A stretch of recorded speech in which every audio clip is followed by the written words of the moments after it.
کچھ دن پہلے ایک رکن پنجاب اسمبلی خواجہ داؤد سلمانی صاحب نے وزیر پنجاب سردار عثمان قذلار صاحب کے خلاف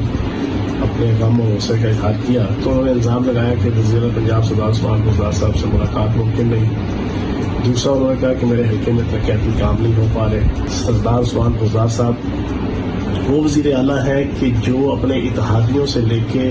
اور اپنی تمام ٹریجری بینچز کے جو ارکان اسمبلی ہیں ذاتی طور پہ سب کو جانتے بھی ہیں، سب کا نام بھی جانتے ہیں، اور انتہائی ملن نصاری کے ساتھ